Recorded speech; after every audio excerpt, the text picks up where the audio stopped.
This channel is supported by Truefire. Well, what is this all about then? It's the Truefire Summer Music Festival. What I'm going to tell you about, you can get 1 month of All Access for just $1. The All Access, you can dip in and out of every single course on Truefire, so that's a really great way to get some awesome courses down you. So, I don't have a Fender Ultra Luxe guitar, so I hope you'll indulge me just talking about it, because I just wanted to react to some of this news, because I thought it was kind of an interesting piece of gear, and kind of interesting to see Fender offering stainless steel frets. I don't think they've done it too much before. There's an Ultra Luxe, which was the name of the guitar before. These are the Ultra Luxe Vintage. In a nutshell, what they are is essentially like an Ultra style guitar, but with a nitro finish and stainless frets. So I wonder if they're gonna, in future, probably, you'd imagine, if they're putting stainless steel frets in these Ultra type necks, that they're probably gonna be offering a Fender Ultra 2 at some point. Are we already on Ultra 2? We might already be on Ultra 2. Already on Ultra 2, so it'll be Ultra 3. Ignore that. The reason I grabbed this guitar is because it's kind of got some of these same things going on. These are Fender Custom Shop pickups that I put in here. And this is a warm-off neck with stainless steel frets. And this actually has a vintage radius and a bit of a weird neck shape. It's like a boat neck. So not exactly... This is more like vintage style specs, but with stainless steel frets on it. The Ultra Luxe Vintage is more like, okay, we'll take a modern style neck, we'll stick some stainless steel frets on that, and then we'll put in some more vintage style pickups. So it's a little bit more along the modern side than something that I might personally choose, but the concept in general, like having a workhorse guitar which looks like a Strat, plays a bit more modern than a Strat, but has stainless steel frets that are going to kind of last longer and not need as much sort of tech work. If they're done well, and if the fret work is good, then you've actually got a really decent kind of workhorse concept, I think, and which is exactly what Suhr have kind of got this reputation for, right? It's kind of supposed to be like the working sort of player's guitar, just spat.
It looks to me, that in particular the ice blue one to me looks pretty striking. Anyone who knows my channel will know that I'm a fan of the ice blue thing. Initially I wasn't actually, to be fair, but these days I think it's a really pretty finish.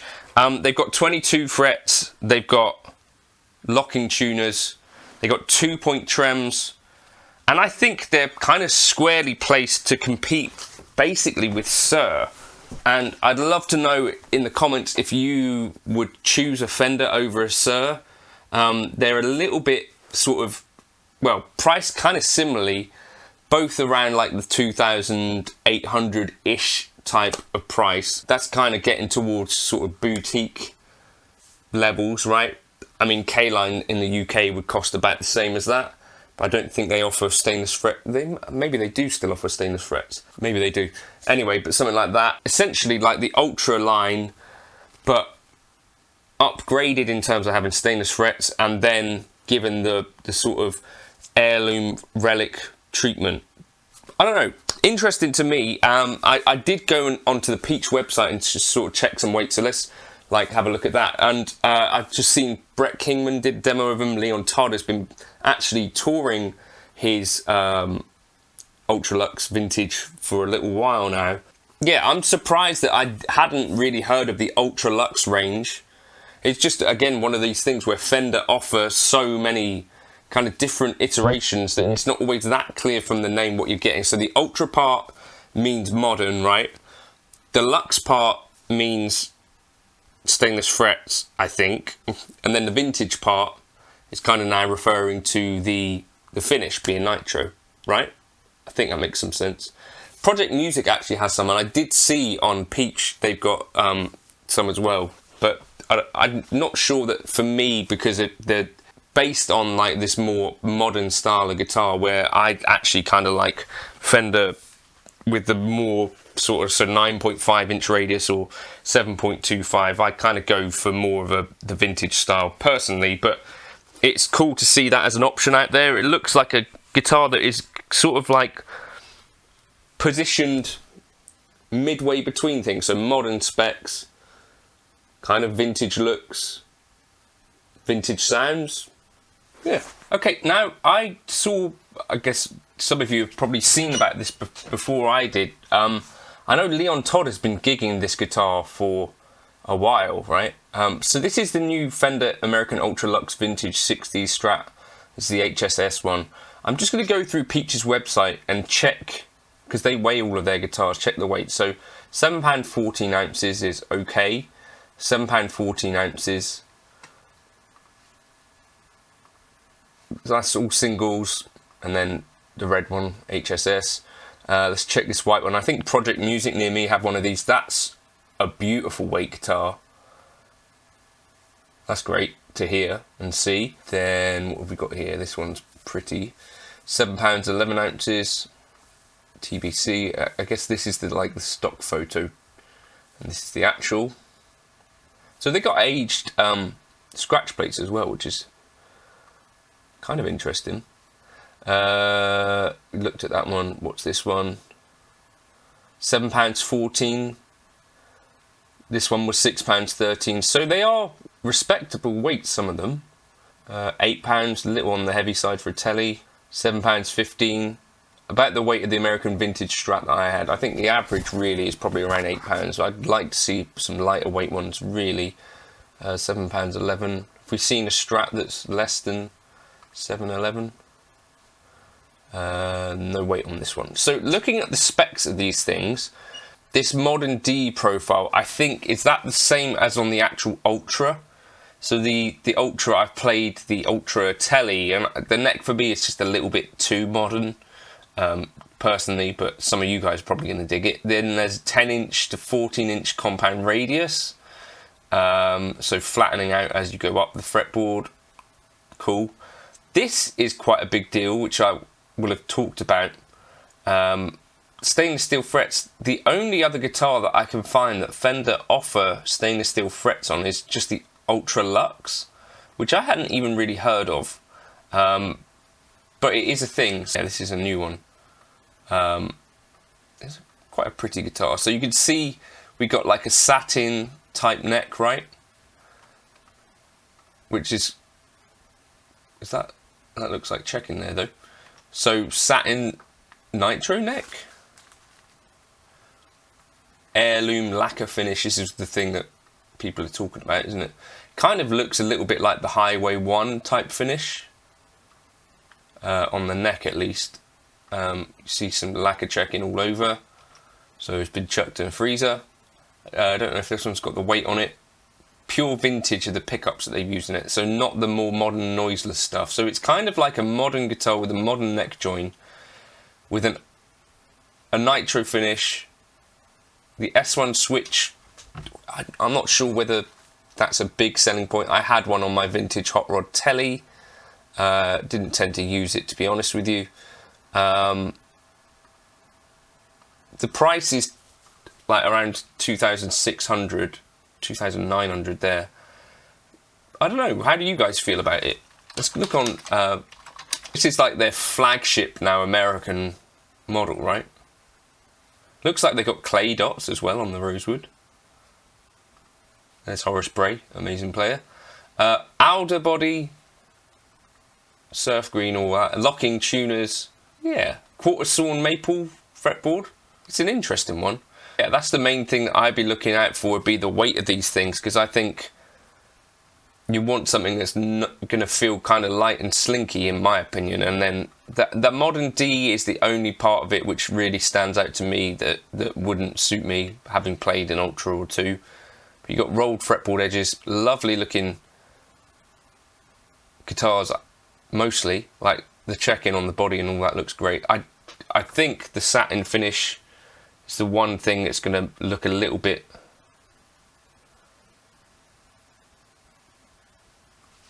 strange, maybe, but there is checking on that as well. But it looks to me like a pretty cool guitar. The price, what do you think of the price? I don't know. It puts it squarely in sort of like SUHRS territory, right? Which I guess is what they're competing with. How do you feel about that? So here's, for example, this is the Ultra Luxe, which was a kind of, I think they might still exist, a line of guitars that have these stainless frets. I think this is the only other guitar that Fender make with a stainless fretboard, stainless frets. That's this range here. So you got ash body, the D shape, it had noiseless pickups in it, but otherwise quite a similar situation, right? Probably non-nitro, satin finish, but medium jumbo frets, and otherwise pretty much identical highlights. So the identical specs pretty much. So otherwise you're paying like $800, I guess, for the nitro finish in this case.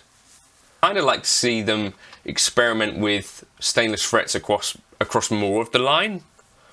For me, if it was just like an American vintage, like these kind of specs, but with stainless frets, I don't know if any of you guys would be interested in that, but to me, like the 7.25 inch radius suits me better than, and like a slightly thicker neck, suits me better than the Ultra sort of D style. I don't know if any of you guys feel similarly on that, but a very interesting situation where they're going to be competing now with the likes of SUHRS. Are going to be a more expensive guitar at this point, right? Probably similar sorts of weights as well. What would you go for? Would you go for a SUHRS over that? If you're going to go modern, maybe you go modern. Or do you buy a Fender? I think the headstock is one of the things that puts people off the SUHRS sometimes, right? But these prices are not, they're quite competitive, right there. Look at that one. £7, 8 ounces, so cheaper than any of those Fender Strats we saw. 6-point trem, which for me is a big selling point on this particular guitar. 9-inch to 12-inch compound radius. I mean, I think that would be something that I would choose over the Fender. I don't know, let me know your thoughts. That is actually quite a pretty guitar, isn't it? Roasted. A really nice checked sort of gold finish. I don't know, this may or may not be stainless frets, because I don't think SUHRS use stainless frets on everything as standard anymore. So that doesn't have the stainless frets, does it? Probably. But anyway, I think that's what they're competing with.